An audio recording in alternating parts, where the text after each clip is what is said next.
সুপ্রিয় শিক্ষার্থীবৃন্দ, essential study এর পক্ষ থেকে তোমাদেরকে জানাই স্বাগতম। আজকে আমাদের ভিডিওর টপিক হচ্ছে অষ্টম শ্রেণীর চ্যাপ্টার 2 এবং চ্যাপ্টার 2 এর টাইটেল হচ্ছে দ্য বিজু ফেস্টিভ্যাল। বিজু হচ্ছে চাকমাদের এক প্রকার উৎসব, আর ফেস্টিভ্যাল মানে উৎসব। আমাদের যেমন ঈদ, ঠিক তেমন চাকমাদের একটা উৎসবের নাম বিজু। এখানে দেখো চ্যাপ্টার 2.1.1, এখানে 6টা প্রশ্ন রয়েছে। আমাদের এই প্রশ্নগুলোর উত্তর করতে হবে। বলা হচ্ছে discuss and following questions in pairs, জোড়ায় এই প্রশ্নগুলো নিয়ে আলোচনা করো। অ্যান্ড দেন, এবং তারপর share your answers with the class, তারপর ক্লাসে এর উত্তরগুলো তোমাদের শেয়ার করতে হবে।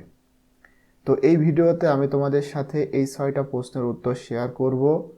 সুতরাং ভিডিওটি শুরু করার পূর্বে তোমাদের কাছে অনুরোধ থাকবে, তোমাদের যদি আমার এই ভিডিওগুলো ভালো লেগে থাকে, please subscribe my channel and stay connected. দেখো, এ নম্বর প্রশ্নে বলা হচ্ছে did you interview anyone for any reason. এখানে বলা হচ্ছে তুমি কি ফর এনি রিজন, কোনো কারণে কারোর সাক্ষাৎকার নিয়েছো।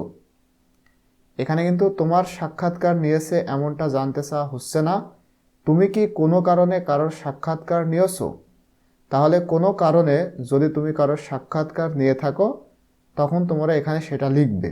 এবং দেখো, এখানে আমি এক্সাম্পল হিসেবে একটা দিয়েছি এ নম্বর উত্তরে। তাহলে আমরা লিখতে পারি ইয়েস, হ্যাঁ, আই ইন্টারভিউড মাই গ্র্যান্ডফাদার, আমি আমার দাদার সাক্ষাৎকার নিয়েছিলাম।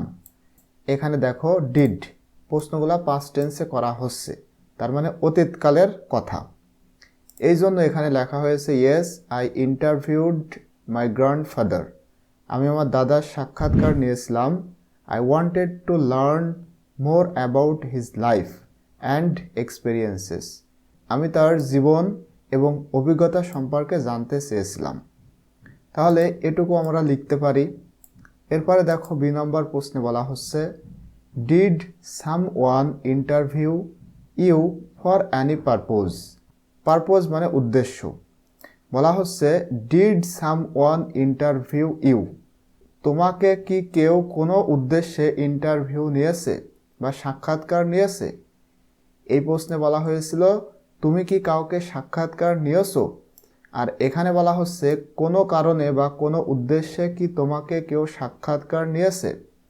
এখন তোমার যদি কেউ সাক্ষাৎকার নিয়ে থাকে তখন লিখবে ইয়েস, আর যদি না নিয়ে থাকে তখন তোমরা লিখতে পারো নো। তাহলে দেখো, এটা আমরা এভাবে লিখেছি no, no one interviewed me for any purpose recently, মানে রিসেন্টলি সম্প্রতি কোনো উদ্দেশ্যে আমাকে কেউ ইন্টারভিউ নেয়নি। এবং তোমাকে যদি কেউ ইন্টারভিউ নিয়ে থাকে তখন তুমি এভাবে লিখতে পারো yes someone interviewed me for a part time job at a book store. মনে করো তুমি স্টুডেন্ট অবস্থায়, মানে লেখাপড়ার পাশাপাশি কোনো একটা পার্ট টাইম জব করতে চাচ্ছ কোনো একটা বুক স্টোরে, তখন সে তোমার সাক্ষাৎকার নিয়েছিল। এটাও তোমরা লিখতে পারো। এরপর দেখো সি নম্বর প্রশ্নে বলা হচ্ছে what was the topic of the interview. এই যে ইন্টারভিউ, অর্থাৎ তুমি যে কাউকে ইন্টারভিউ নিয়েছিলে বা সাক্ষাৎকার নিয়েছিলে, সেই সাক্ষাৎকারের টপিক কী ছিল। এখানে কিন্তু তোমার সাক্ষাৎকারের টপিক সম্পর্কে জানতে চাওয়া হচ্ছে না। এটা অনেকেই হয়তো ভুল করবে। অ্যাকচুয়ালি এই যে প্রথম যে প্রশ্ন বলা হয়েছিল তুমি কি কাউকে কোনো কারণে সাক্ষাৎকার নিয়েছো, সেই প্রশ্নরই এখানে জানতে চাওয়া হচ্ছে what was the topic of the interview. তুমি যে কারোর সাক্ষাৎকার নিয়েছিলে সেই সাক্ষাৎকারের টপিক বা বিষয় কী ছিল। তাহলে এই প্রশ্নের উত্তরে আমরা লিখব the topic of the interview was my grandfathers childhood education career and family. মানে আমি যেটা জানতে চেয়েছিলাম, আমার যে ইন্টারভিউটা ছিল সেটা ছিল অ্যাকচুয়ালি আমার দাদার শৈশবকাল, শিক্ষা, কেরিয়ার এবং ফ্যামিলি সম্পর্কে। মানে টপিকগুলো এটা ছিল। এটা তোমরা লিখতে পারো। এরপরে দেখো ডি নম্বর প্রশ্নে বলা হচ্ছে what were the questions that had been asked there. এবং এই যে টপিক যেটা আমরা বললাম অ্যাকচুয়ালি জানতে চাওয়া হচ্ছে তুমি কি কি প্রশ্ন করেছিলে, মানে তুমি যখন তোমার দাদার সাক্ষাৎকার নাও তখন সেখানে কি কি প্রশ্ন ছিল। তাহলে এই প্রশ্নের উত্তরে আমরা বলতে পারি দ্য কোয়েশ্চেন্স ওয়ার, মানে যে প্রশ্নগুলো ছিল where and when were you born, মানে তুমি কোথায় এবং কখন জন্মগ্রহণ করেছো। আর যদি আপনি করে বলো তখন হবে আপনি কোথায় এবং কখন জন্মগ্রহণ করেছিলেন। এরপরে what was your favourite subject in school, আপনার স্কুলে প্রিয় সাবজেক্ট কী ছিল। What did you do for fun, এবং মজার জন্য আপনি কি করতেন, মজা করার জন্য কি করতেন। What was the most memorable event in your life, এবং আপনার জীবনের মেমোরেবল মানে স্মরণীয় ঘটনা কোনটা, সব থেকে স্মরণীয় ঘটনা কোনটা বা কোনগুলা। তাহলে এই প্রশ্নগুলো আমাদের টপিকে থাকতে পারে, এছাড়াও তোমরা চাইলে কম বেশি করে লিখতে পারো। এরপরে দেখো ই নম্বর প্রশ্নে হোয়াট ওয়ার দ্য রেসপন্স, এবং তুমি এই যে এখানে যে প্রশ্নগুলো করেছিলে সেই প্রশ্নের উত্তরটা কেমন ছিল। এখানে ই নম্বরে বলা হচ্ছে রেসপন্স মানে উত্তর কেমন ছিল বা কি ছিল।